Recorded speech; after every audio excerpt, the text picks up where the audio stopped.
Ontario Health Coalition is taking the province to court regarding a recently passed bill that has already seen thousands of senior patients transferred from hospitals to long-term care homes.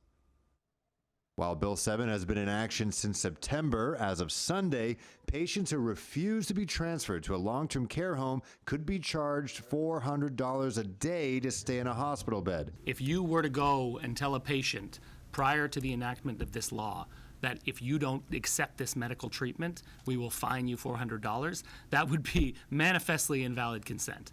There's no way that would be viewed as valid consent. This law removes that requirement. The province says since its implementation, 2,420 patients in hospitals have been moved to long-term care homes. But the Ontario Health Coalition says the bill is simply pressuring seniors to go to LTCs not of their choosing and is unconstitutional. The group, with the NDP's help, is putting in a constitutional challenge against the bill. These are people who will likely never make it back to a long-term care home of their choosing. It's a place where they will die. If it's far away, they'll die away from their families. Bill 7 is designed to do one thing: to bully and intimidate older adults to leave hospital for long-term care homes they did not choose and would not choose. In question period, the Minister of Long-Term Care, Paul Calandra, was asked several times to repeal the bill. The government do the right thing and repeal Bill 7.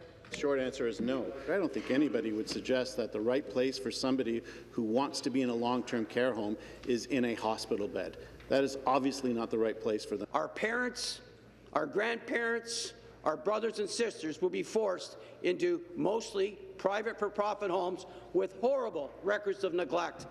I'm sure the owners of these homes are excited about even bigger profits. For far too long, people have been waiting in acute care hospitals wanting to go into long-term care. Bill 7 allows us to do that, Mr. Speaker, because a long-term care home is the right place for somebody who wants to transition into a long-term care. These are people who are on the long-term care home waiting list, Mr. Speaker. The bill's official name is the More Beds, Better Care Act, and the province says by transferring patients to LTCs, the wait list for those hospital beds have dropped nearly 20%. On the ground in their hospital, they have seen alternative level of care beds open up. So now we have beds available for acute care patients. Minister Calandra told reporters today that no patient refusing the transfer has received a fine. To the best of my knowledge, nobody's been fined. Those conversations are continuing, and that's what we said right from the beginning. It was about continuing conversations which previously could not happen. The Ontario Health Coalition looking to raise $500,000 to pursue this challenge.